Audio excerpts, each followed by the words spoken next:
Muy buenas tardes, amados hermanos en el Señor. Reciban un cordial saludo hoy miércoles 19 de agosto del año 2020, día en el cual vamos a estudiar la palabra de nuestro buen Dios. Les invito a que me acompañen a ir antes que nada a Dios en oración para buscar su dirección y su guía. Amoroso Padre, Dios soberano, gracias te damos en esta hora de la tarde, que nos permites acercarnos al trono de tu gracia para darte honra y gloria, Señor, pero también para aprender un poco más de ti, un poco más acerca de esa revelación que nos has dejado a cada uno de nosotros. Permite que tu Santo Espíritu nos guíe y nos redarguya con cada palabra que en este momento tienes preparada para cada uno de nosotros. Gracias te damos, Señor, en el nombre de Cristo Jesús. Amén. Hace algunas semanas, nuestros hermanos de Software Redil, quizá muchos de ustedes los conocen por sus redes sociales, lanzaron una pregunta por demás interesante. Esta pregunta decía de la siguiente manera: si pudieras pasar un día con Jesús cuando estuvo aquí en la tierra, ¿cuál escogerías? ¿Alguna vez se lo han preguntado? Las respuestas para nuestros hermanos no se hicieron esperar. Me permito leerles algunas de las respuestas que hermanos de muchas partes, no solo del país, sino de otros países, les respondieron. Algunos dijeron que elegirían el día cuando oró al Padre en Getsemaní. Otros eligieron la noche que lo capturaron.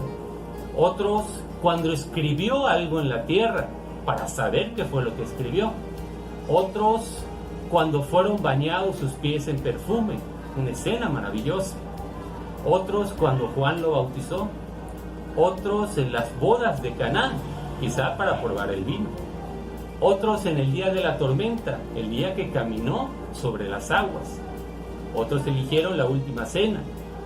Otros cualquier día de su infancia, pensando que sería maravilloso ver a Cristo cuando era niño.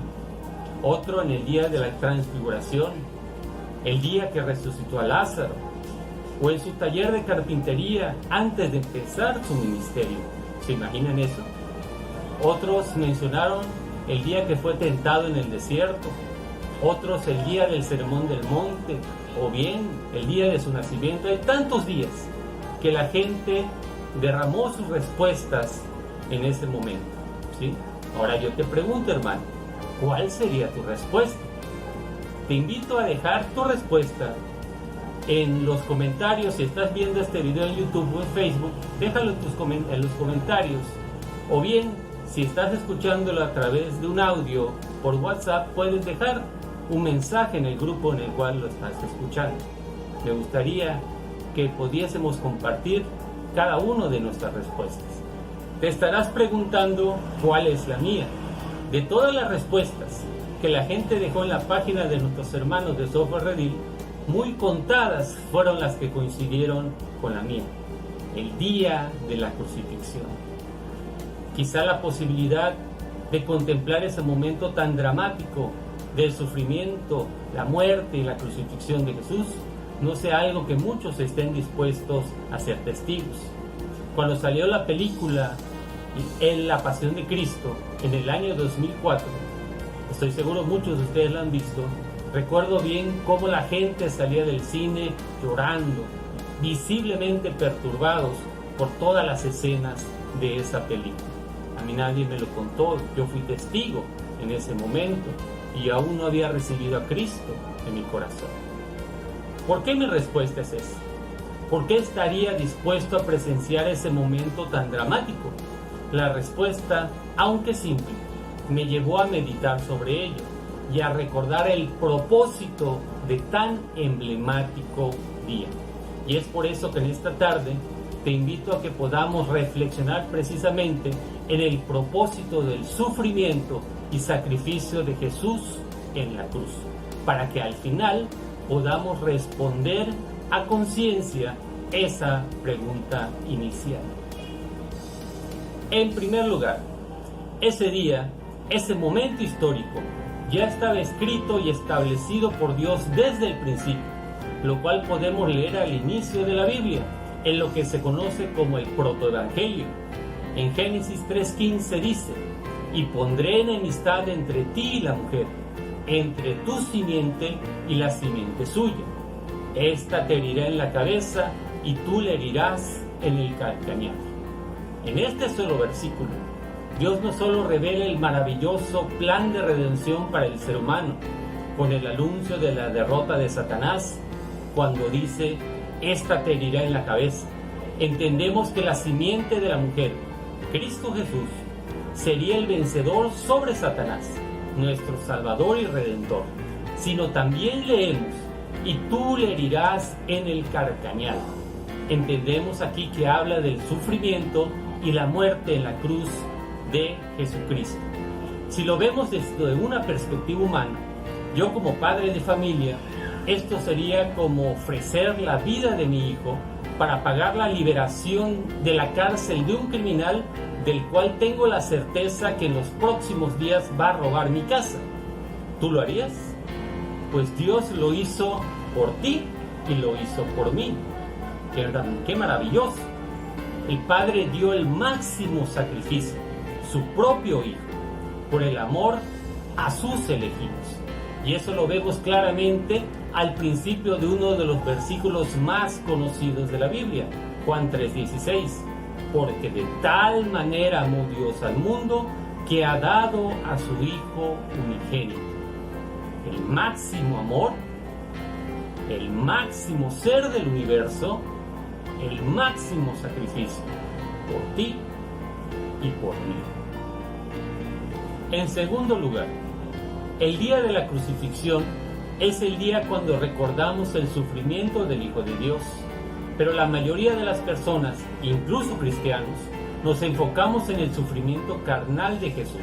Le escupieron en el rostro, le dieron puñetazos, le abofetearon, fue azotado, fue desnudado, le pusieron una corona de espinas y finalmente fue crucificado.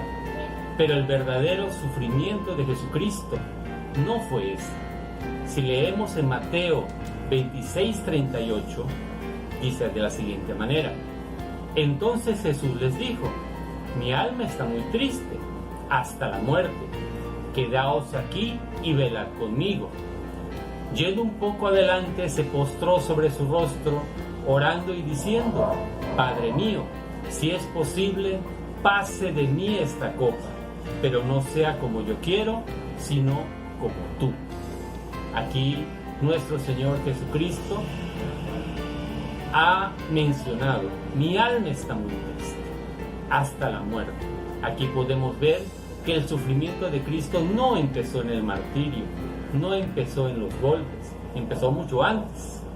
Y también lo podemos ver en Lucas 22:44, donde dice: y estando en agonía, oraba más intensamente, y era su sudor como grandes gotas de sangre que caían hasta la tierra.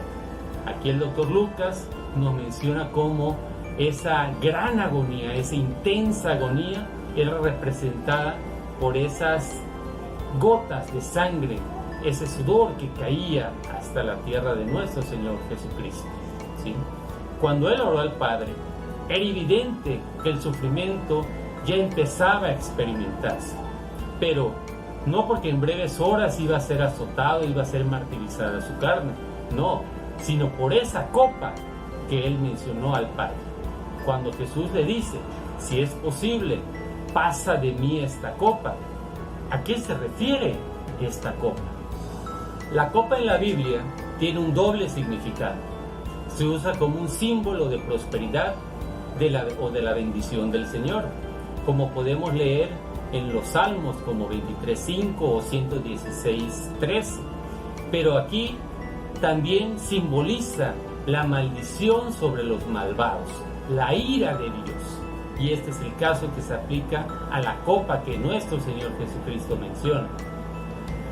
Recordemos aquellas palabras que nuestro Señor Jesús mencionó ya estando clavado en la cruz del Calvario, en Mateo 27:46, donde dice: cerca de la hora novena, Jesús clamó a gran voz diciendo: Elí, Elí, lama sabactani, Dios mío, ¿por qué me has desamparado? La Biblia dice claramente que la paga del pecado es muerte.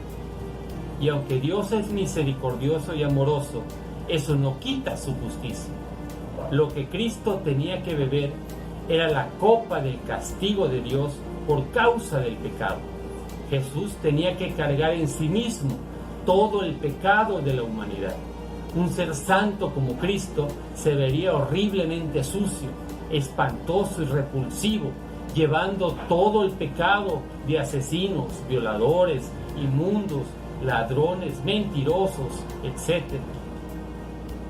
Y en ese preciso momento, cuando Jesús pronuncia esas palabras, Dios Padre apartó su mirada de su propio Hijo, porque Él, siendo 3 veces santo, no podía estar en comunión con su Hijo, porque en ese momento Él se volvió pecado por ti y por mí. Cristo tomó la copa de la ira de Dios para que nosotros, los que aceptáramos su sacrificio, pudiéramos tomar la copa de la salvación. Él se tomó la copa amarga para que tú y yo nos tomáramos la dulce. Cristo tomó nuestra injusticia para darnos su justicia, nuestra muerte para darnos vida, nuestra condenación para darnos justificación. En tercer lugar, es maravilloso darnos cuenta el motivo por el cual Dios Padre desde el principio planeó el máximo sacrificio, por el cual Dios Hijo tuvo que padecer el inimaginable dolor de la separación del Padre. Y ese motivo eres tú y soy yo.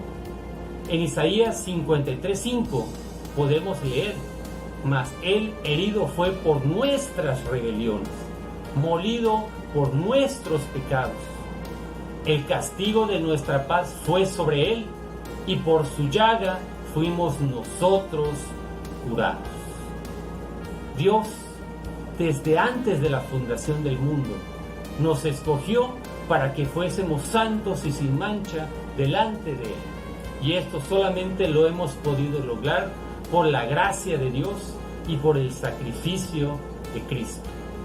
Aún como cristianos, es tan fácil olvidarnos de por qué somos cristianos.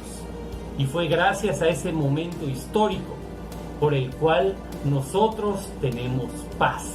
Pero no paz como la entiende el mundo, sino la paz de nuestra reconciliación con Dios. Y eso lo vemos en Mateo 27:50, donde dice: mas Jesús, habiendo otra vez clamado a gran voz, entregó el Espíritu. Versículo 51. Y he aquí, el velo del templo se rasgó en dos, de arriba a abajo, y la tierra tembló, y las rocas se partieron. El velo del templo era un recordatorio constante de que el pecado mantiene a la humanidad apartada de la presencia de Dios. El velo rasgado de arriba hacia abajo representa que Jesucristo, a través de su muerte, quitó las barreras entre Dios y el hombre, y ahora podemos acercarnos a Él confiadamente. Para concluir, amados hermanos, ¿por qué elegir la crucifixión si pudiera pasar un día con Jesús? Para nunca olvidar el gran precio que Dios mismo tuvo que pagar para mi salvación. Y lo grandioso es que podemos pasar ese día con Jesús. No necesitamos una máquina del tiempo.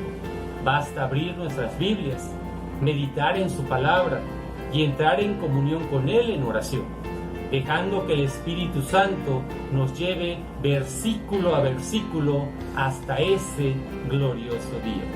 Que Dios bendiga su santa palabra. Amén.